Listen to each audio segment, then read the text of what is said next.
Hello, this is the Podcast. I'm Ryan. This is Mike. We're never gonna get that right. I don't think. I don't I think think we we are should ever just going to start get it like right. this. This is We're fine. gonna. We don't even know how to say. I think we mess up on support, and like the second word, I it's know. done. It's tough. We'll get it the next time. Third time's a charm. Next time we'll do it. So this is the second episode of the Support Podcast. And, when we put out the first episode, I expected people to like it, but I didn't expect to get the reactions that we did. And people loved it. And they were really happy to be to watch it and to be a part of it, and they were happy that we did it for them, and it was a cool thing. I know that you got a lot of reactions from our leadership team, and what were some of the things they said? Yeah, I got a lot of feedback right off the bat. It was pretty welcome because this is the first time I've ever done anything like this.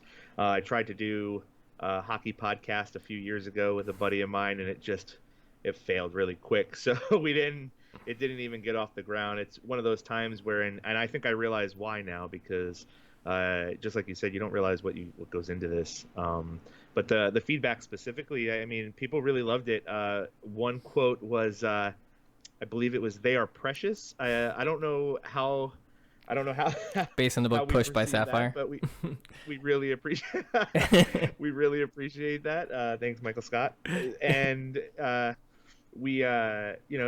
thought it was great feedback. People seem to really enjoy it and welcome some of the kind of stories and some of the stuff that we have been going through, because it sounds like some people are going through some similar things. So I think, if, just like we talked about before, we even thought about doing this, is if we can kind of reach some people that are feeling any bit of anxiety or worry or just uneasiness about what we've been experiencing, and then how we experience in life in the day, I think it's a success, and I think we got more than one person to be happy about it, and we're precious. I think we nailed it, right? I know, right? I had one friend of mine who said that it wasn't that good because there was no Elon on there, and I'm like, thanks, buddy, I appreciate it. Listen, we have several podcasts to go.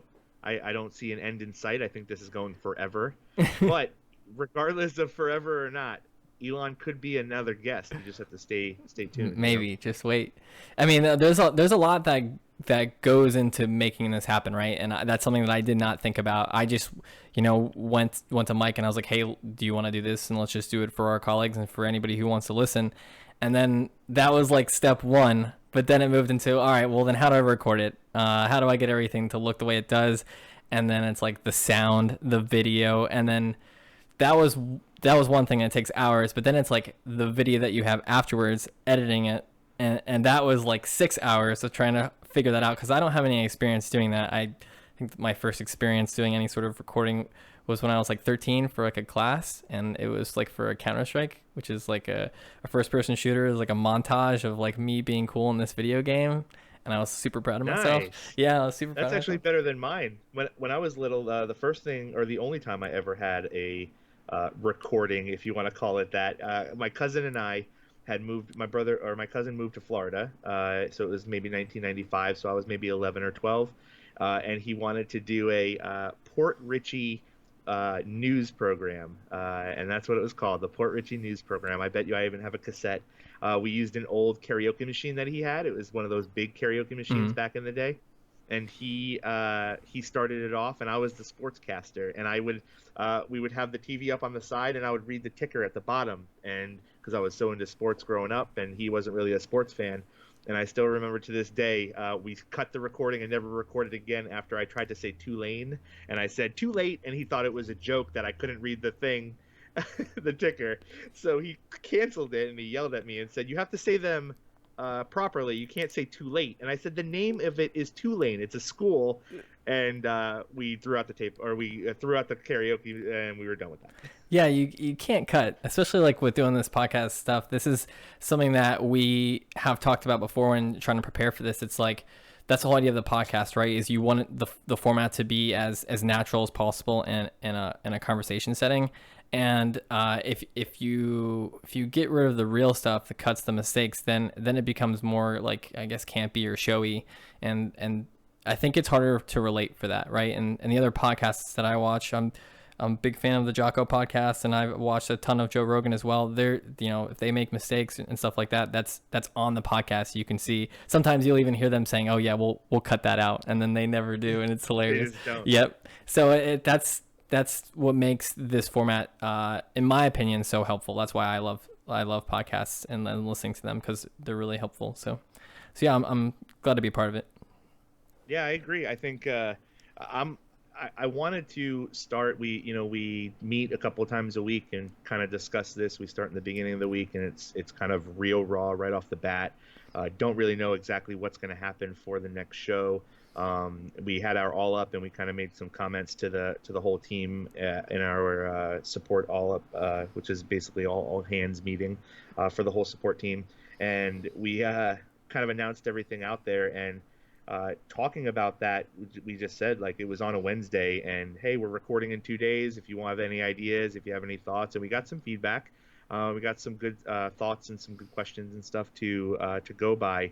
But the cool part is I wanted to start off by not reviewing, not researching, just coming in here, hearing what we have to talk about, and responding to raw, just like you said, just Mhm. raw response and raw feelings and emotions on what we're talking about.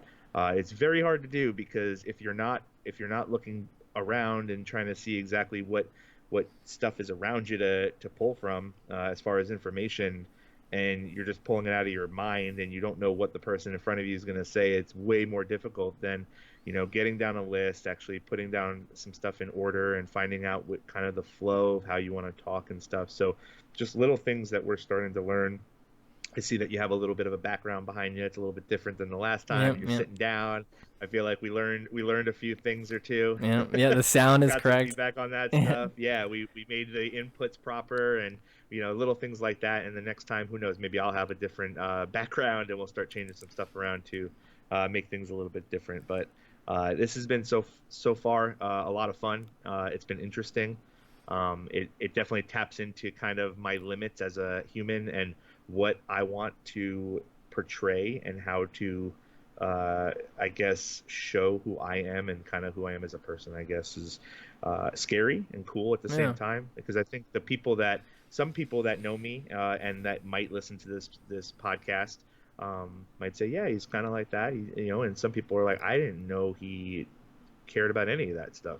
So I think that's the cool part. I think you get to find out that there are people that are like-minded, even though they might be from a different walk of life, or a different place, a different town. So that's really cool. You get to start seeing that people have some stuff in common with you. definitely. I know some of the feedback we got.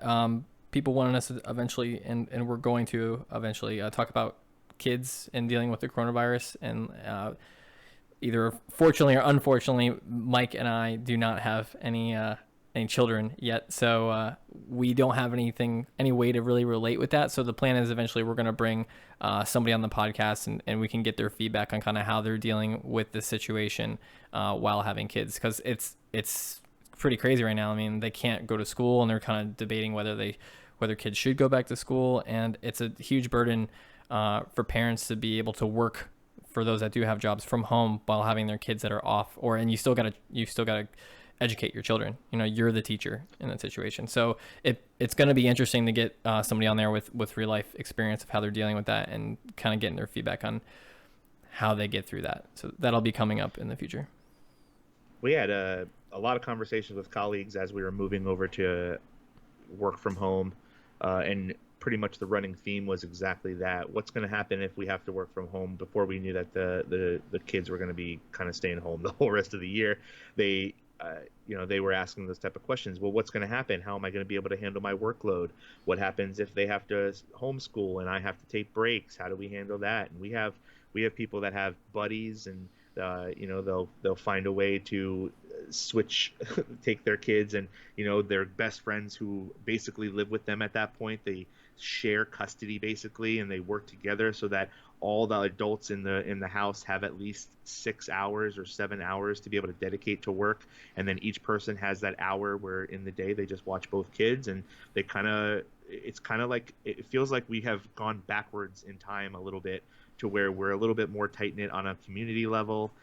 We care a little bit more about kind of the nuts and bolts of every day, and we are checking in. More people check in with me than I think I ever did in the last year or two, just to see like, hey, how's it going, man? You need anything? Is everything okay? You want me to go to the store for you? People I didn't expect to do that were doing that kind of stuff, and at first it's a little bit weird because you are not used to that. You're used to kind of being on your own, and you take care of you take care of your wife, your family, your kids, whatever. But it's actually really cool to see kind of everybody coming together and doing that. But it's going to be nice to have a good perspective or a different perspective from someone who has kids and actually deals with that every day, because I can empathize as much as I want. I have two dogs, and that's as best as I know right now. I wish I had a little bit more perspective and understand a little bit more about what some of our people are going through, because it's got to be tough, especially if you don't have a 3 or 4 year old and it's not 1 + 4. It's actually real math, and I haven't done that in 22 years. How am I going to remember that? I know, right? All right, so let's switch gears. I know this is Memorial Day week, or next week is. This Monday is going to be Memorial Day, and it's a time, where most people take off that day. We have off that day. I believe people in the UK, they don't celebrate that, so they are not off. I think they have something different. I'm not too sure. But yeah, what are you doing for Memorial Day? What's your thing for that? So Memorial Day is kind of a weird holiday for me, just because I personally was not in the military. I have a lot of family members that were either military or first responders, either here up in the city in New York, and from back home. And you know, we try to take it kind of with a grain of salt, because something that I actually learned uh, recently, I guess you can say, to talk about the differences and what Memorial Day really is about. I understand that Memorial Day is about the sacrifices we made, our family members and service members and the people that have made the ultimate sacrifice for this country. And a lot of people, that I did not know was that a lot of people will simply interchange Veterans Day and Memorial Day. And a friend of mine who is also a veteran made that very clear to me, is that there is a big difference between Memorial Day. Memorial Day is a day for those who did make the ultimate sacrifice, and Veterans Day are for the people that are still here, that are fighting, from what I understand. So, not being in the military, hearing some of that stuff is actually a little bit more, I guess, touching. Is a little bit more honorable, it feels like, I guess you can say. So, hearing the ideas, and there's, they have sales going on, Memorial Day sales, and they used to have barbecues before all the COVID stuff, and it feels a little bit bittersweet to do stuff like that. So I think the wife and I might just go fishing, take some time to kind of reflect on some of those sacrifices that some people before us had made, because I don't consider myself someone that's strong enough to do something like that. There are people that are way stronger than me, that I know, that I don't know, that have either made that sacrifice or made sacrifices to help this country and help the people around them. And they don't have to do that. They didn't have to. We don't live in a world, thankfully, that has a draft, anytime recently or anytime, hopefully in the future. But it's just something that is, I think it's bigger than just a day. It's something that I think that we should probably reflect on a little bit more. It should be a bigger part of our lives to understand really what happens, every day, to the servicemen and servicewomen, that like I said, either make that ultimate sacrifice or just are still doing day in and day out the grunt work and the hard work that many of us just don't. We just don't have that whatever that is. And to kind of go forward, I know that you have been taking part in, we've talked about this in the past on and off the podcast. You've done some of the workouts in CrossFit, talking about the Murph workout, and how that kind of has touched you. Can you expand on that a little bit and talk about kind of what goes into that? What's it all about? So yeah, Memorial Day is, it used to not be, but it's a pretty important day for me because I do CrossFit, and all my friends who know me know that I do CrossFit, because once you start doing that, then you can't stop talking about it for some reason. It's like one of those people. And that's just because it's so life changing, and it's, I feel, at least for me, it's very effective at getting what you're supposed to get out of, like, and being active.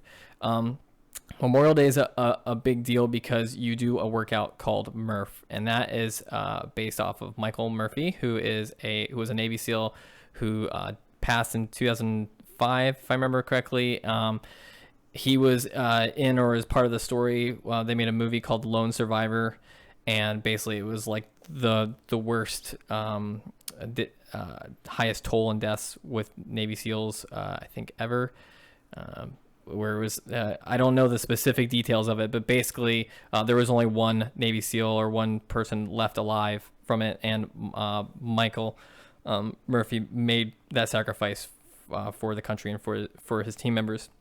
So in CrossFit, it was called body armor before, and it was his favorite workout, and it's like a really typical military style workout, and they changed it to Murph. So the workout is it's a 1 mile run.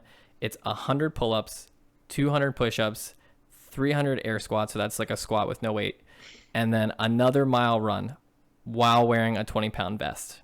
And for women, you wear a 14-pound vest.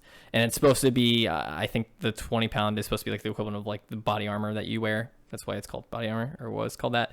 So, as you can understand, it's a pretty tough workout. It's not something that you can just get up and just go do outside. Like, even myself, you got to prep for it a little bit. It's not on the same scale of as a marathon or something like that, but it's definitely mentally taxing, physically taxing, and I like it because before you go to do it on Memorial Day, you get around a big group of people, and you pledge allegiance to the flag. That's something that we do, and then sometimes you can have heats. But basically, you do it in a big group, and some people have like big American flags. They literally do the whole thing with an American flag the whole time, at least the runs, and it's just cool because you're really united on it, right? And for me, like, a CrossFit workout is like you're going in there and it's part of working out, right? A lot of people go to the gym and they do their thing, but on Memorial Day, there's this big buildup because you know why you're doing it. You're doing it for other people that have sacrificed for you, for the military veterans who have passed, and you're thinking of them, and that helps you push through it, because it's like, man, I'm 100 push-ups in and my arms do not work anymore. I'm dying, but you know that they had to do way more. You know what I mean? And you're fortunate to be able to do those push-ups, right? So that gets me through it, and it's really important for me to be able to show up and do that this year, and I'm going to be doing it on Monday. I wasn't able to do it last year because of some health issues that I encountered literally I think a week or two before Murph. So I was prepping for it, and then I ran into some health issues that prevented me from doing it, and it was rough, and it made me like really appreciate the fact that I was able to now that I'm able to do it, because back then I remember being like, man, I can't even do the pull-ups, I can't even do these push-ups or running was something that really aggravated my issues. So it was like, it was so frustrating, and to be able to do that, it really grounds you and reminds you why you do these things. At least for me, it's a reminder of who sacrifices for us, and how fortunate we are. We live in a bubble. We live in a bubble where we think that these problems that we have are really big problems, which of course the coronavirus is, but we still have we have the ability to go to the hospital, at least where we live, and can get treated, where there's countries where they don't have that at all, and that's why our veterans and that's why our military does what they do. I know that there's some controversy on whether the military needs to be involved as they do, and that's neither here nor there, but the people who do go out there and do the work, they're saving people, they're doing what they can to take care of people who are in danger. So it's a big appreciation. I'm happy to be a part of it. So how many days has it, or months or weeks away do you start working for this? I fortunately have been able to get more conditions, so I'm not just doing pull-ups or push-ups once a week. I do it all multiple times a week, but I generally do a half Murph or like some scaled version of it about a month before, and I do it every week. So like the first, like a month ago in April, I was doing like half Murph. So I did 800 meters, 50 pull-ups, 100 push-ups. I just did half of everything. And then the next week I wore the weighted vest and I did half again. The big thing is wearing the weighted vest, because the vest, so at least mine, I'm a pretty small guy, but you have to get it tight enough so where when you're running it doesn't hop, because Right. it's like it's the equivalent of like having sand in your shoe. Like it's just gonna bother you as you run, as it moves. So but if you get it too tight, it's pushing on your diaphragm and you feel like you can't breathe. So it's tough. You have to get the weight situated where it's low enough on your stomach so it's not pressing on your chest, but then it's also tight enough. And I also actually have to, I take some paper towels. I take towels and I put them underneath my chest, so that way it can like expand out a little bit, so that way it fills up the voids. So when I run, I can run normally. Because if you're trying to run a mile with weighted vest and the thing's hopping and you're trying to hold it down with your arms are already dead on that second mile, like from doing all the push-ups and pull-ups, and it just aggravates it so much more, and it really slows you down. And some people really take it seriously on getting their times. I know that my wife is able to do the workout with the 14-pound vest, I think in 50 minutes or 45 minutes. It takes me like an hour and 10 minutes. I mean, there's no time cap. You can spend the whole day doing it if you want. But I would. The problem is you get hungry. So as you're doing it, you get hungry. So like you can only do so many push-ups right before your arms die, and then you wait and you come back, and it's really just a grind. But then after like 45 minutes, you're like, man, I could like eat everything right now, because your body's out of sugar, you know? Right. So Well, I can tell you, growing up, I've always been kind of a big guy. I've always been on the heavier side. I've worked out, Sure. and done things, and lost a bunch of weight. And at my lowest, I probably got down and lost almost 100 pounds. I was down to 220, 230. And I will tell you, 20 pounds, you say that, it's like if it's nothing. And when I would lose weight, after I lose 10 pounds or 15 pounds, it was like a year. So I went really, really hard for a long time. I would lose the 10 or 15 pounds, and I would put a 10-pound vest on my body. So it was like if I was back to where I was when I first started. And now I'm a little bit heavier. I'm not quite back to where I was or like that, but it's still a difference. You start thinking to yourself like, okay, 20 pounds ago I was wearing this vest and it felt like another person on me, and now I gained that 20 pounds back and it is another person on me just sitting here. So it does put it in perspective how much, when you gain weight or if you lose weight, how much it affects you, how much it really actually takes a toll on you a little bit, for sure. Yeah, and I'm a small guy. So I mean, before I got sick, I was 160, and then when I got sick, I went down, unfortunately, to 130.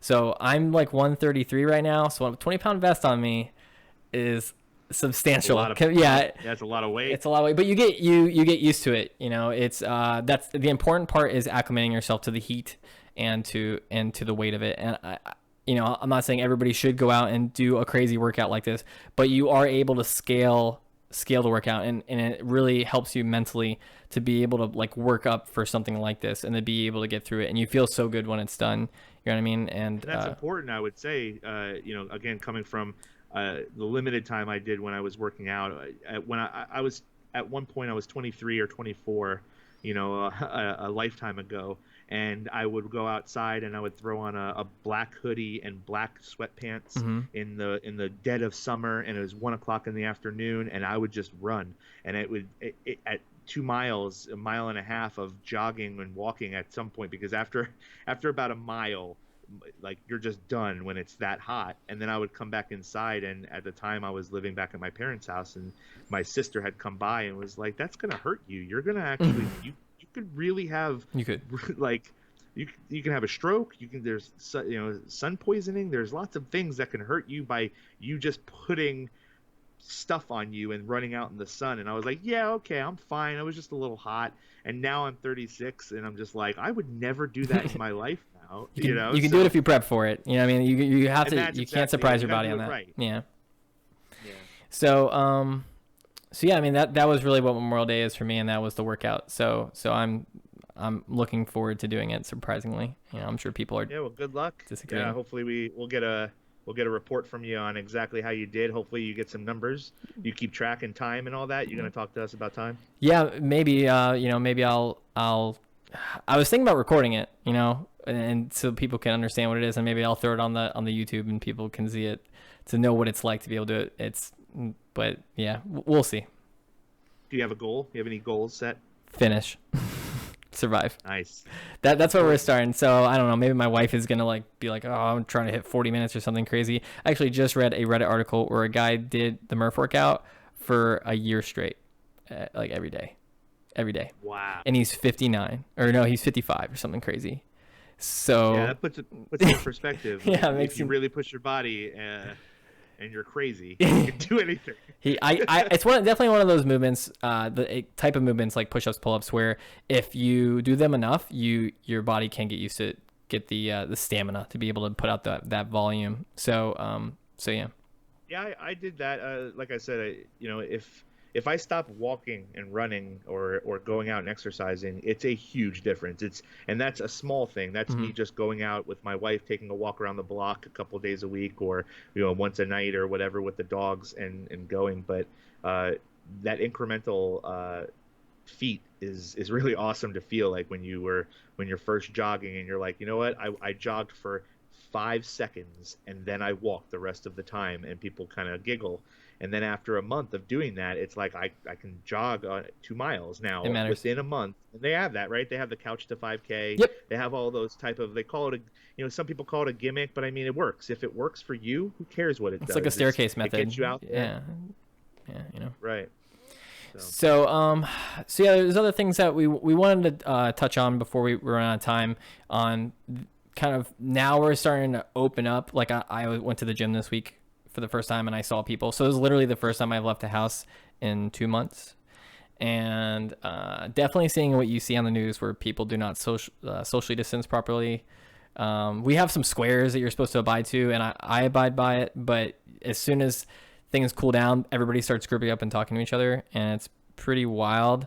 I don't know if people just haven't experienced it. I know there's been people that are looking forward to reopening. I know that we spoke with one of our colleagues who her biggest thing was going to get her nails done, which I think that was the first thing she did, right? Yeah, she said that was the first thing she did as soon as it opened up. It makes sense though. I mean, her argument to that was, it's cleanliness, it's health. It's actually, sure. It's part of your daily rituals. Getting a haircut and stuff. Though we make jokes, and I don't have to worry so much about it. I'm fortunate to have less hair than most, and it's that's cool. But when it comes down to health, I mean, people do pedicures and manicures because it gets out of control and fungus grows and it's Sure. not good. It's not healthy. So people need some of that stuff, and I don't think it's out of the realm of what's a priority, I guess, when it comes to people, especially when it's something like COVID-19 where this is not normal. Nothing about what's happening is normal, and that's something that we probably will say every single time we get together. But I don't care if I have to say that a million times. My wife will say it to me daily or weekly, just like, hey, it's okay to be strung out for a second. It's okay to realize that this is not normal. This is not something that we're used to, and you get to make those decisions as you're doing them. And to me, yeah, it's a little wild to hear that people are deciding to go to the beach, and people are teasing me a little bit like, really, you're not gonna, you're worried about going to the beach? And it's like, yes, I'm absolutely worried about going to the beach. I mean, this thing is real. This is a real deal. They have like the social distancing at the beach too, where you don't. I mean, sometimes it's insane in some of the pictures you see, but you can go to the beach and stay away from people because you get it through people. Really, I know that. Speaking of the beach, there was that article that I saw where there's like the lawyer who dressed up as the Grim Reaper, who was like trying to remind people. He's like, listen, if you that's the other side. You just don't do that, right? Yeah, you don't. No, you don't do that. No, so. I don't know what that guy's goal is, but he's still out there now, right? He's part of the problem now.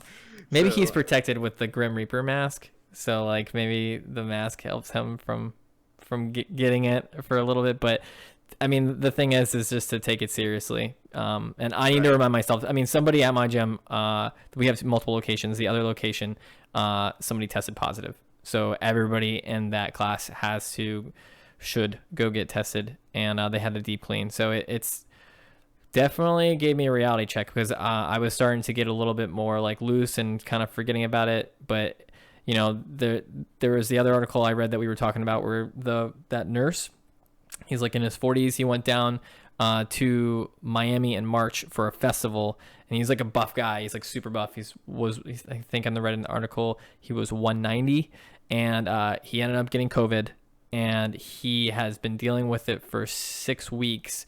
And I think right now he just is able to like start getting back to normal. He lost 50 pounds. So now he weighs 140. He weighs 140, and I saw that picture. It is a complete different person. Yep. It literally looks like the old picture of him was an inflated version of the one now. Exactly. It's crazy. Lost 50 pounds in 6 weeks. Yeah. Well, I mean, there's also positive stories, like the guy that was found at Discovery Island, was it? Yeah. Cove or whatever, where he just the cops came and got him, and he was there for a week, and he was like, "Nah, I just thought it was a nice tropical paradise where I can come." He's like, I didn't know it was closed. I think is what his excuse was. He's like, it's tropical paradise. I didn't know it was closed. Yeah, though I believe he had to jump over fences and no trespassing signs multiple times to get to where he got. I don't think I've ever been to a tropical paradise where I had to jump over fences to get there. So that would have been my first warning for sure. Yeah. So all right, so we're getting to where the time is. So Mike, I appreciate you coming on. I'm glad that we were able to have another one of these episodes and talk. I look forward to the third one. Maybe we'll have a guest, depending on schedules, but we'll see. So yeah, thanks, Mike. Yeah, man. Yeah, good luck to you in your workouts. Thank you. I appreciate it. See ya.